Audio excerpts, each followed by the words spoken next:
Hi, Vivek. Welcome to Sunrise Radio. How are you doing today? Absolutely amazing. And it's always such a pleasure chatting with you, Anushka, and Likewise. the whole team at Sunrise, Tony and family. Likewise. We'll do. Vivek, so let's talk about Inside Edge. I mean, it created a storm anyway with season 1 and season 2. It was received so well. And of course, season 2 left us wanting for more. So finally, season 3 is here, which I did start watching yesterday. But firstly, I think, tell me, what is it about this show that made you want to do it? Well, that's a really interesting question, Anushka. I think for me, it was a bit of two things, right? One was I'm a big cricket freak. I'm a fanatic Team India fan. I literally would, I remember we just got married, my wife and I dragged her, my newly married wife, to every single country in the subcontinent to watch the World Cup. And she doesn't even know cricket or love cricket. I think she just did it with me and kind of try to get into the zone of it. So I kind of am crazy about cricket that much. So that's one big factor. But the second thing was I was already watching stuff on OTT and I was discovering this very cool personal connect that you have with an OTT platform, right? When you're watching it on your TV or you're watching it on your phone. And it's very like my shows, your shows, and our shows. It's almost like that for everybody, at least couples. It's almost like that, right? I'm sure you and your husband would have the same story. Of course, yeah. So I love that dynamic. And when this happened, I said, I'm going to do it. It's so funny because when they actually pitched me the script, I said no. And everybody thought... Why did you say no? Why? Well, there you go. So Team XL, Karan Anshuman, everybody thought that he's saying no because maybe he's conscious of his image. Maybe this character's too dark. Yeah. And my observation to them was it's not dark enough. And they said, what? I was like, yeah, if we're doing this, then we go all out. And then we had this amazing, 15-day jam session in my house where it was me, Karan, the writers, all jamming on the script, and they were reading out scenes to me and I was performing them live and I was saying, what if he does it like this? What if he does it like that? I got into the skin of the character. And then we just brought a whole other edge and more darkness, more edginess to this character. And I loved what became of that. I loved how Vikrant Dhawan was kind of born from all of that madness. And that's the best way to work, right? Collaboratively, where everybody brings something to the table. Yeah, no, for sure. And like you said, it wasn't dark enough, but I think season 3 is showing that it is. I mean, it's like twist after twist after twist. And like, it's so funny because when we were watching it yesterday, I kept saying to my husband, I'm like, are you enjoying this? Because I wanted to check what his views were as well. And he was like, we kept pausing it and then we kept discussing it as well at the same time. It's like, what do you think is going to happen next? What's he going to do? So you have that curiosity when we're watching a show. And I think that's amazing.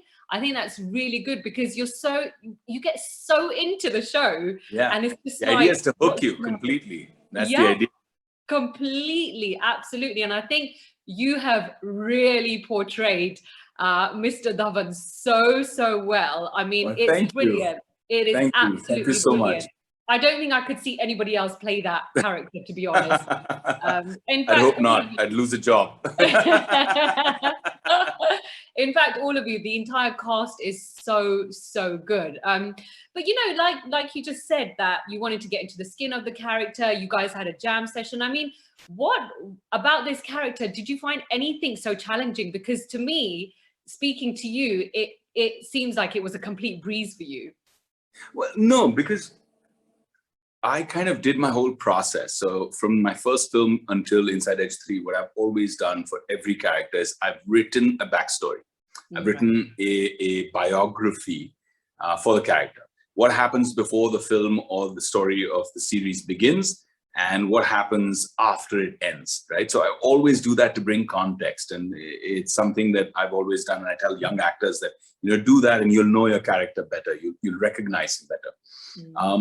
And then the second thing that I did was I try to walk a very thin line. So Dhawan is theatrical by nature, right? He's larger than life. Even in his first season, he's so larger than life because he's putting on that mask of being so powerful because somewhere there is some complex inside, which I think gets revealed in season 3. You understand why, because, when someone has been disempowered in their lives, they put that bravado up sometimes. So I kind of wanted to bring that element and make him one notch larger than life, one notch theatrical. Like, so he takes a unnecessarily long pregnant pause to make people feel uncomfortable in his presence. Right? So he's calibrated, you know, he's thinking it, he's manipulating you when he's talking to you. He's always thinking 10 steps ahead and playing a game of chess in his head. So that was Dhawan for me. And to bring that in without, because that goes very close to overacting as a graph that can be very easily go into, oh, he's overacting. Especially when the world is so real and subtle, right? So that was a risky element.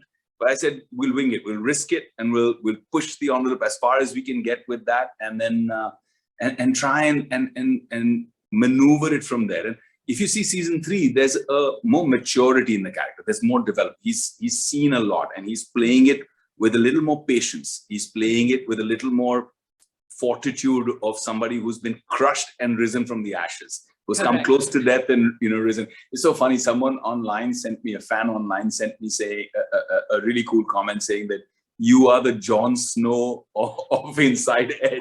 I couldn't stop laughing. I was like, that's hilarious. Yeah, there was such a cool Game of Thrones reference.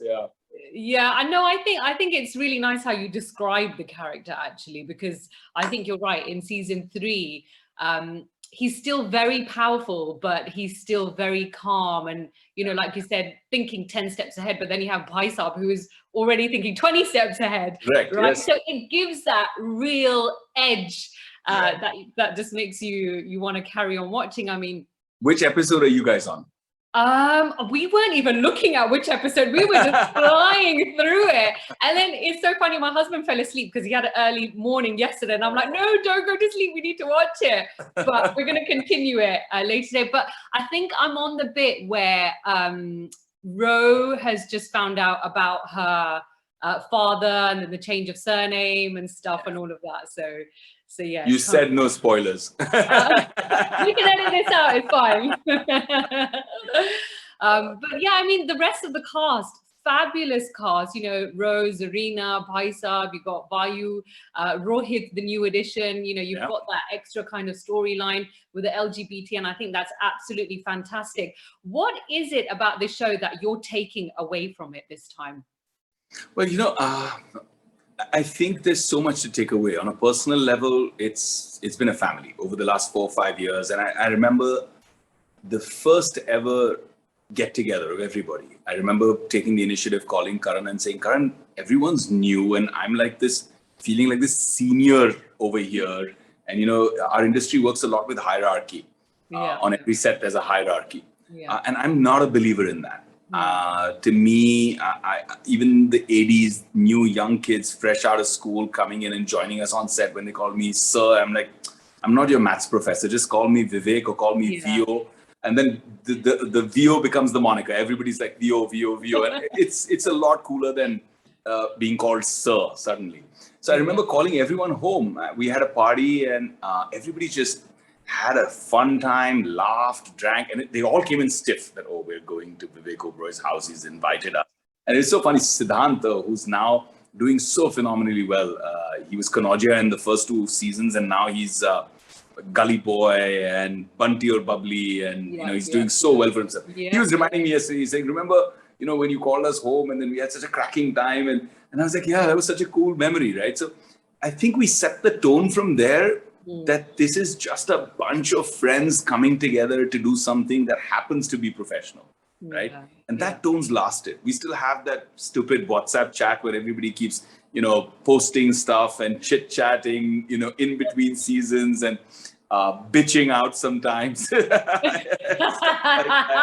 we have a lot of fun with that, So that's something really that's very great to feel like you have family. And it sounds cliche that, oh, the set, we were like a family, but we really have a good time, all of us. No, but I think now, especially with this pandemic, I think you appreciate your work more, you appreciate each other more, you just appreciate everything so much more now, you know, than you would. But Vivek, no, for sure. I mean, during the pandemic, I put some focus in on creative work, writing, collaborating with other writers and creating some content, producing. I started putting a focus on that. And of course, I have my businesses, my startups. I take companies public in India, onto the stock market. So we prepped for all of that. We did all of those things during the pandemic. But the minute I was back on a set shooting, I can't tell you, my wife was like, "You're a different person." And I was like, "This is what it does to me. You know, I'm so happy." And she was like, "So you're happy being away from your wife and kids?" And I was like, "No. There's a little thin line there, just crazy territory. Be careful what you say, Mr. VO." And I was like, no, I miss you guys like crazy, but I miss this so much. I miss being an actor, miss being on set. Of course. We missed you on screen. We really missed you. I often talk about you on my show, like Vivek Oberoi, like Saathiya, probably one of my favorite films of yours. I absolutely loved it. So really happy to have you back and doing what you're doing. So keep doing it. Thank you so much for speaking to us, and look forward to seeing you in lots more projects. Thank you, Anushka, and look forward to seeing you in England. I think I'll be filming there in the first quarter of next year. So I look forward to seeing you guys in person. We'll get you into the studio for sure. Absolutely. Yeah. Take care, Vivek. Take care. Give my love to everybody at Sunrise. Will do. Bye. Bye.